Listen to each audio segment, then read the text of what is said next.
Huling araw na po ng Agosto ngayon. Bukas po mag-uumpisa na ang Bear Months. Ito para sa akin ang pinaka masayang panahon na lagi ko nilang hinihintay. Napakabilis po ng panahon. Parang katatapos lang nung New Year 2023. Ito po, September 1 na bukas. At tuluyan na pong lalabas si Mr. Jose Marichan. Mapapakinggan na naman natin ang mga awitin ni Mariah Carey. At tayo po ay makakaramdam na naman ng pag-asa na sana ang bukas ay maging mas magaan, mas matiwasay, mas tahimik, at nawa ay makamtan na natin ang pagkakaisa na matagal na nating inaasam.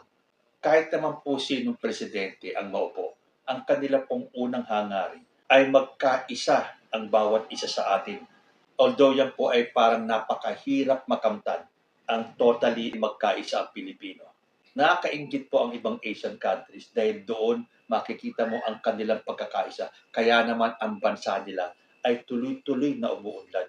Sa atin po kasi, number one na mentalidad natin, yung crab mentality, hindi na maalis-alis sa atin yan. Naghihilahan tayo pababa imbis na magtulungan tayong makaangat lahat. Sana mawakasan na natin yung crab mentality natin na ayaw natin may umangat, hihilahin at hihilahin natin sila pababa. Tumulad tayo sa mga langgam. Talagang nagtutulungan sila. Kung kailangan nila magpatong-patong para makaangat sila na makaangat, dapat po ganun ang gawin natin. But sad to say, parang napakatagal pa bago natin makamtan yung ganun. Nauuna po sa ating mga Pilipino ang sarili muna. Although hindi po natin maiaalis sa ating mga kababayan dahil po talaga namang sa hirap ng buhay ngayon, hindi lang po sa Pilipinas, lalo na sa pagtaas ng mga bilihin na wala naman po sa kontrol ng ating gobyerno, lalong-lalo na ng ating presidente. Pero ano ang pilit na ginagawa ng mga taong walang pagmamahal sa bansa na ang gusto lang nila ay gulo, magpakalat ng mga maling impormasyon. Kaya naman tayo, isa na po ako doon, patuloy na kahit na paulit-ulit natin din ulitin para ma-debunk naman natin yung mga kasinungalingan na kanilang ipinapakalat. Isa na po dyan yung walang katapusan na pangakong 20 pesos na bigas. Hanggang ngayon, yung pa rin ang issue. Sa bagay, kasi mataas na po kasi ang presyo ng bigas ngayon. Na kung ating pakikinggan ang mga balita, isang malaking factor po dyan ay yung mga hoarders, yung mga businessman na pilit na nang hoard ng bigas, ng palay para lalong tumaas ang presyo. Para tuloy lumalabas na economic sabotage ang ginagawa nila. Which para sa akin, yung po talaga ang ginagawa ng ibang mga businessman dyan, yung mga anti-Marcos, yung mga ayaw magtagumpay ang ating gobyerno dahil sa ang pangalan ng ating presidente ay Marcos. Hindi po nila talaga matanggap na nakabalik ang mga Marcos sa Malacanang. So lahat po gagawin nila para po hindi magtagumpay si President Bongbong Marcos. Pero hindi na po mauulit yun na maibagsak nila ang isang Marcos dahil gising na po ang nakararaming Pilipino. The mere fact na nanalo si Bongbong Marcos bilang presidente natin ang magpapatunay na gising na ang nakararaming Pilipino. So dun sa mga nagpupumilit na ibagsak ang gobyernong to, hindi po kayo magtatagumpay. Nakita nyo naman, nung sinabi ng ating presidente na tugisin itong mga hoarders ng bigas, siya po talagang ginagawa ng mga ahensya ng gobyerno. At ang gusto ng ating presidente ay pababain ang presyo ng bigas. Sabi nga po dito sa post na nabasa ko sa The 31 Million page sa FB, tuloy ang pagsasagawa ng pag-aaral para mapababa ang presyo ng bigas. Hindi tumitigil si Pangulong Bongbong Marcos at ang concerned agencies ng PBBM admin na gawin ang lahat ng paraan para maibsan ang nararamdamang paghihirap ng ating mga kababayan.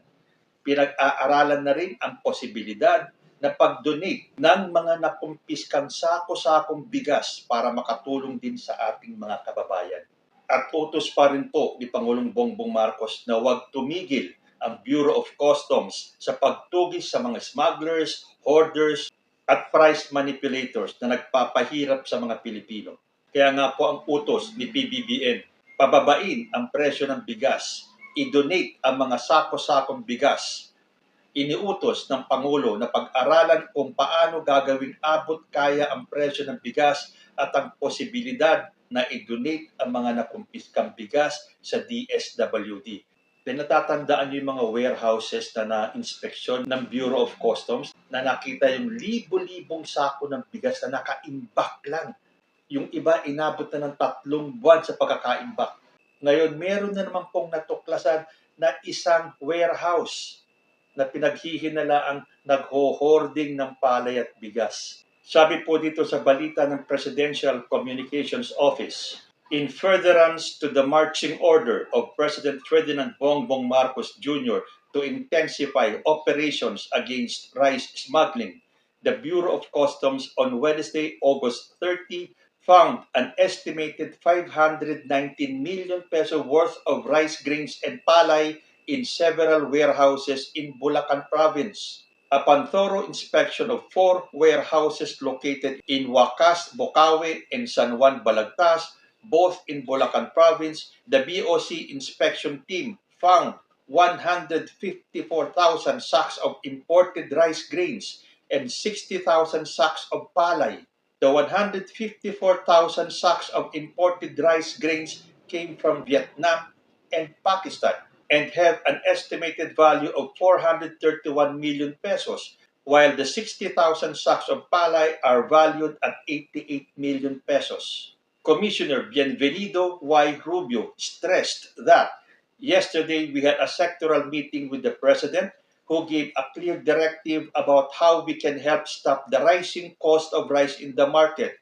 So this is our answer to that order. We have just discovered 4 warehouses storing rice grains and palay, and if the owners of these warehouses fail to show proper documents that they legitimately imported the subject sacks of rice and paid correct duties and taxes thereon, then we will take immediate legal action and confiscate the items here. The impressive results of the recent operations should fire up the Bureau to put an end to rice smuggling. Our intel about how massive the scale of these activities drives us to be one step ahead of any potential smuggling attempt.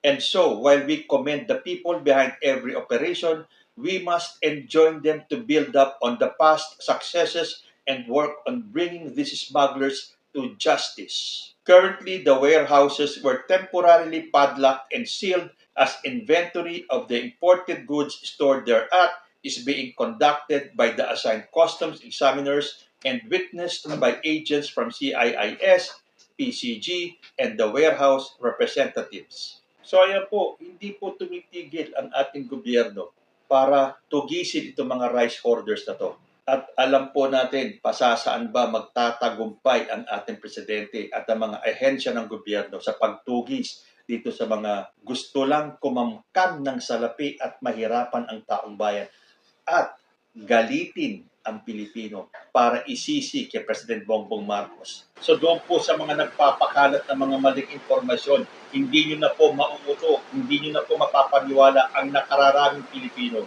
Dahil gising po kami sa katotohanan at alam namin na ginagawa ng ating presidente ang lahat ng kanyang magagawa para maibsan ang paghihirap ng bawat Pilipino, kasama na kayong mga anti-drone. So sana po magtagumpay ang ating gobyerno na matugis itong mga hoarders na to para naman pagdating ng Pasko ay magkaroon tayo ng talagang isang Merry Christmas. Kailangan ko po muna putulin ng ating video dahil bumuhos na naman po ang malakas na ulan dahil sa bagyo. Ingat-ingat po kayo dyan. I will see you later for the part 2 of this video.